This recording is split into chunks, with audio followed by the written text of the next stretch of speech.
Hello students, आज के इस वीडियो लेक्चर में हम chapter number 2 joint stock company के जो क्वेश्चन नंबर 3 एक्सरसाइज का क्वेश्चन नंबर 3 है, स्टडी द फॉलोइंग केस और situation and express your opinion. इसके जो सॉल्यूशंस मैं आप लोगों को देने वाली हूं। तो इसका एक्सप्लेनेशन स्टार्ट करने से पहले मैं आपसे रिक्वेस्ट करूंगी कि अगर अभी तक आपने चैनल को सब्सक्राइब नहीं किया तो चैनल को सब्सक्राइब कीजिए एंड चैनल लिंक अपने फ्रेंड्स के साथ शेयर करना नहीं भूलना है। तो डियर स्टूडेंट्स, यहाँ पर जो क्वेश्चन दिया है कि 2 promoters got Super Drinks Private Limited incorporated on 18th January 2018। 18th जनवरी 2018 को 2 प्रमोटर्स ने सुपर ड्रिंक्स प्राइवेट लिमिटेड को इनकॉर्पोरेट किया and the company has 100 members और कंपनी के पास 100 मेंबर्स है एज 31 मार्च 2019। उनके जो मेंबर्स है वो 2019 तक 31 मार्च 2019 तक उनके जो मेंबर्स है वो 100 मेंबर्स उनके हो गए।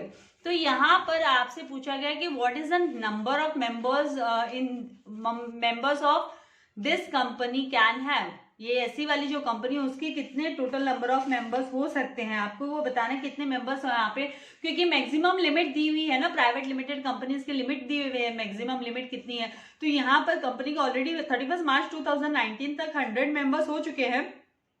तो what is the maximum number and then can this company invite general public to subscribe for shares।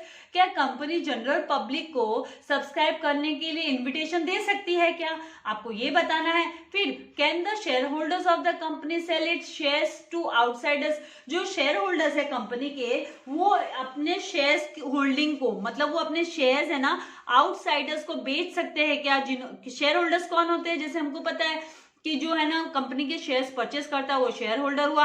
अब वो शेयर होल्डर्स है वो आउटसाइडर्स को बेच सकते हैं क्या अपनी कंपनी के शेयर्स। तो यहाँ पर पहला जो क्वेश्चन उसका answer what is the maximum number. तो जैसे हम सभी ने स्टडी किया कि भाई मैक्सिमम नंबर 200 मेंबर्स है प्राइवेट कंपनी के लिए, उतना ही उनको है ना मैक्सिमम वो लोग है ना 200 से ज्यादा नहीं रख सकते, अप टू 200 रख सकते हैं। तो super drinks private limited company आपको इस तरीके से लिखना है, इज अ प्राइवेट कंपनी। ये प्राइवेट कंपनी है, क्योंकि कैसे पता चला ये प्राइवेट है, तो ये जो पीवीटी लिखा हुआ है मतलब प्राइवेट, तो प्राइवेट कंपनी है as per the new provisions. जो नया प्रोविजंस है कंपनीज एक्ट है 2013 के हिसाब से, अकॉर्डिंग टू द 2013 एक्ट, नए प्रोविजन के हिसाब से restrict the number of its members up to 200। उनको है ना उनके नंबर ऑफ मेंबर्स है वो 200 तक ही, अप टू 200 ही रखना है।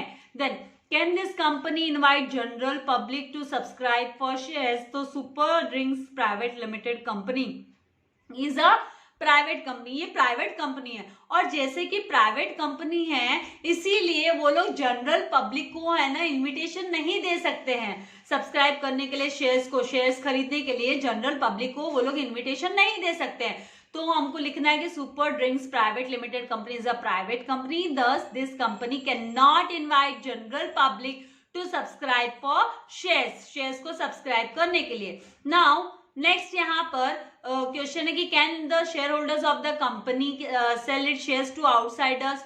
तो इसको लेकर भी भाई वो आउटसाइडर्स को सेल कर सकते हैं क्या। तो it's super drinks private limited company can not sell, नहीं सेल कर सकते क्योंकि जनरल पब्लिक के हाथ में तो ये जाना ही नहीं है। प्राइवेट होना मतलब क्या है, इसका मतलब ये जो है ना फैमिली मेंबर्स एंड फ्रेंड्स को अलॉट करती है ये कंपनी अपने शेयर्स को, अपने डिबेंचर्स को। तो हम यहाँ पर लिखेंगे कि can not sell its shares to the outsiders and this company can allot, और ये कंपनी अलॉट कर सकती है एंड सोल्ड कर सकती है द शेयर्स ऑफ और डिबेंचर्स, कंपनी के shares and debentures to the family members, अपने फैमिली मेंबर्स को और फ्रेंड्स को सेल कर सकती है, लेकिन वो जनरल पब्लिक को सेल नहीं कर सकते। So this company can not invite to subscribe the shares of और डिबेंचर्स। तो यहाँ पर है ना आप लोगों के लिए मैंने डिबेंचर्स वर्ड भी यूज कर लिया है ताकि आपको पता चले कि भाई डिबेंचर्स के लिए भी यही रूल है, प्राइवेट कंपनी को लेकर यही एप्लीकेबल है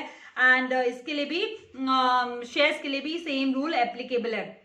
तो यहाँ पर इस तरीके से आपको आंसर को लिखना होगा। नाउ नेक्स्ट यहाँ पर क्या है, तो यहाँ पर नेक्स्ट जो क्वेश्चन है वो है कि Kali VFX limited was incorporated हुई on 1 जनवरी 2019 को as a public limited company. As a public limited company incorporate हुई तो how many minimum number of members must be there in this company, तो minimum number of members public company में कितने होने चाहिए। फिर can the members of this company sell it shares to outsiders, तो इसका आपको आंसर लिखना है। Then how many maximum number of members can this company है, कितने मैक्सिमम नंबर्स कंपनी के पास हो सकते, तो जनरल। और आपको ये आंसर इसी हिसाब से देना है कि पब्लिक लिमिटेड कंपनी के अकॉर्डिंग, ये पब्लिक लिमिटेड कंपनी की जो लिमिट है मिनिमम मेंबर्स की लिमिट वो 7 है, तो आपको आंसर कैसे लिखना होगा, अकाली VFX limited is a public limited company, minimum 7 members must be there in this company, कम से कम 7 मेंबर्स इस कंपनी में होने चाहिए, कम से कम 7 members. Now can the members of this company sell it shares to outsiders, तो यस बेच सकते हैं आउटसाइडर्स को, क्योंकि ये पब्लिक कंपनी है। क्यों बेच सकते हैं, प्राइवेट कंपनी नहीं बेच सकती, लेकिन ये लोग बेच सकते हैं क्योंकि ये पब्लिक कंपनी है। ये नाम ही आपको सजेस्ट करता है पब्लिक, जनरल लोगों के लिए भी है। तो yes the members of this company can sell their shares to outsiders because public limited company shares are freely transferable है, ये फ्रीली ट्रांसफरेबल है, हम मतलब एक दूसरे को ट्रांसफर कर सकते हैं, बेच सकते हैं, and usually quoted on a stock exchange, मतलब स्टॉक एक्सचेंज में इसकी डीलिंग होती है, इसकी ट्रेडिंग होती है। तो इस तरीके से आपको ये आंसर लिखना है। Now third, how many maximum number of members can this company have, तो देयर इज नो लिमिट, कोई भी लिमिट नहीं on the maximum number of members, maximum number of members कितने होने चाहिए उसकी कोई लिमिट नहीं है इन अ पब्लिक लिमिटेड कंपनी, मतलब अनलिमिटेड, जितना चाहिए उतने लोग मेंबर्स बन सकते हैं पब्लिक लिमिटेड कंपनी के। प्राइवेट कंपनी में 200 की लिमिट है, 200 अप टू 200 है ना मेंबर्स बन सकते हैं, लेकिन पब्लिक में मैक्सिमम जितना चाहिए उतना, यहाँ पे कोई लिमिट नहीं दी है। तो काली, और इसका कारण क्या है, Kali VFX limited is a public limited company, इसीलिए there is no limit on the maximum.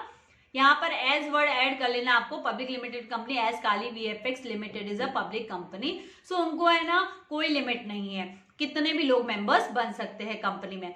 Now third question यहाँ पर, सनसेट प्रिंटर्स प्राइवेट लिमिटेड, अभी यहाँ पे देखो पीवीटी मतलब private limited, was incorporated on 5 December 2015 को इनकॉर्पोरेट हुआ as per the provisions of companies act 2013, और mister Manoj was the only subscriber, खाली मिस्टर मनोज है ना सब्सक्राइबर थे to the memorandum and articles of association, and he was also the only member of company, वो अकेला है ना कंपनी का मेंबर और अकेला सब्सक्राइबर है। तो ये कौन सी कंपनी, तो यहाँ पर आपको जवाब देना है, यहाँ पे क्वेश्चंस पूछे गए कि is this company a one person company, तो वन मतलब सिंगल, तो यहाँ पे खाली मिस्टर मनोज की बात हो रही है कि mister Manoj, only mister Manoj, तो मतलब यहाँ पर ये 1 पर्सन कंपनी, ये डन है। Then will the liability of mister Manoj be limited और अनलिमिटेड, ये हमको देखना है। फिर will the company close down on death और इंसैनिटी और इंसॉल्वेंसी ऑफ मिस्टर मनोज, तो सबसे पहला जो क्वेश्चन है, yes sunset printers private limited is a 1 person company, ये 1 पर्सन कंपनी हुई, and one person company is a company which has only 1 person as a member, जिसका single person 1 person as a member होगा।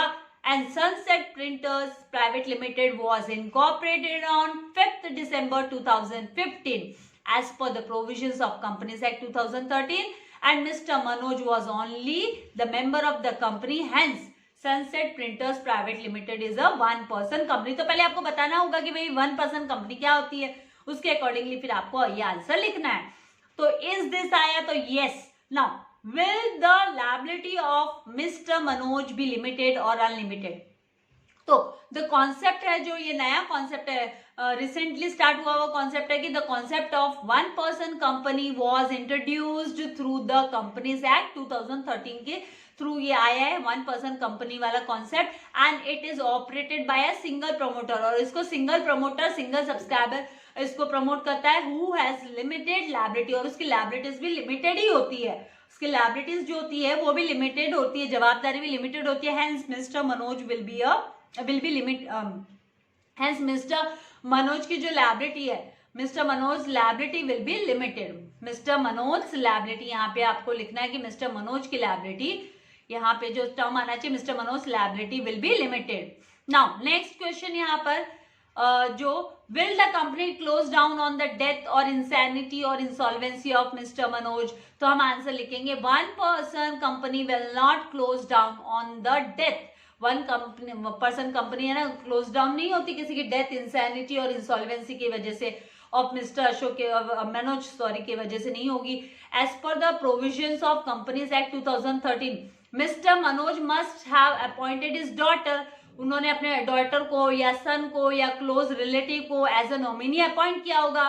सो अगर as a nominee appoint किया हुआ है तो within 15 days of his appointment, और 15 दिन के अंतराल, such nominee in the event of death, तो वो जो नॉमिनी है वो है ना क्या हो सकता है, मिस्टर मनोज के जगह पे वो है ना कंपनी का प्रमोटर बन जाता है. तो यहाँ पे such nominee in the event of death of mister Manoj will become member of sunset printers private limited and they will be entitled to all his shares, जितने भी उसके शेयर्स है, उसके राइट्स है, and they have to bear all the liabilities as well. हाँ, liabilities की बात करें तो यहाँ पर लिमिटेड लायबिलिटीज है, लेकिन वो लोग जवाबदार होते हैं. नाउ नेक्स्ट क्वेश्चन यहाँ पर fourth question. On 1st January 2018 mister John bought 100 shares of TIPS Paints Limited, TIPS paint limited, and the face value of each share, हर एक शेयर की जो फेस वैल्यू है वो ₹10, 10 रुपया रखी गई. Mister John paid the full amount पे कर दिया ऑफ ₹1000 का अमाउंट पे किया. Now in December 2018 company suffered a loss of ₹10 crore, 10 crore का कंपनी को लॉस हो गया, सफर करना पड़ा. तो can the company ask mister John to pay any further money to the company, क्या कंपनी मिस्टर जॉन को पूछ सकती है क्या कि भैया हमको लॉस हो गया, आप पेमेंट करो? इसका आपको जवाब देना है. एंड नेक्स्ट यहाँ पर which feature of joint stock company is referred to this example, इस एग्जाम्पल के लिए कौन सा फीचर सुटेबल है, रेफर किया जा सकता है. Then explain the feature briefly, वो जो हमको फीचर जो यहाँ पे सुटेबल फीचर है उसको हमें एक्सप्लेन करना है थर्ड सी पार्ट में. तो सबसे पहले no tips paints can not ask mister John को क्यों आस्क करेंगे, क्यों पूछेंगे, उन्होंने तो फुल अमाउंट पे किया है ना. तो to pay any further money to the company as the shares are fully paid shares है ये. So these types of companies have a share capital, इनका जो share capital and the liability of each member is वो limited होती है to the unpaid part. जितना unpaid part मतलब है ना, यहाँ पर उसने फुल्ली पेड कर दिया. मान लीजिए मिस्टर जॉन ने 5 रुपया पे किया होता, 5 रुपया नहीं किया होता, तो फिर वो उस 5 रुपया जो उसने अनपेड अमाउंट है खाली उतना उसको क्लियर करना होता. तो यहाँ पर limited to unpaid part of the face value of shares purchase by member. Now ये जो second question which feature of joint stock companies refer to this example, तो यहाँ पर the feature of limited liability of the share holders is referred in the above case में जो limited liability वाला है वो सुटेबल यहाँ पर सेट होता है. अब आपको सी पार्ट में बोला कि एक्सप्लेन द फीचर्स, आपको फीचर्स एक्सप्लेन करना है ब्रीफली जो सुटेबल फीचर है.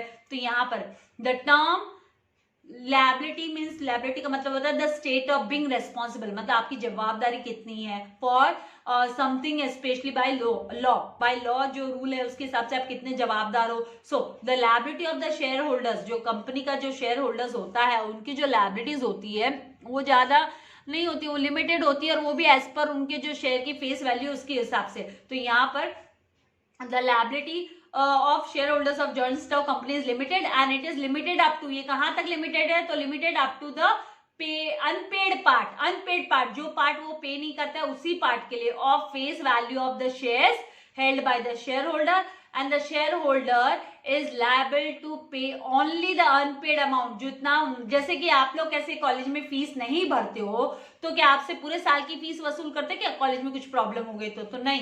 तो आप जितना आपने पेमेंट नहीं किया है, आपको जितना पे करना है आप उतना ही लायबल हो ना पे करने का. दूसरे ने नहीं पे किया उससे मतलब नहीं है ना कि भाई दूसरे ने पे नहीं किया तो भाई आप उसके बदले में पे कर दो.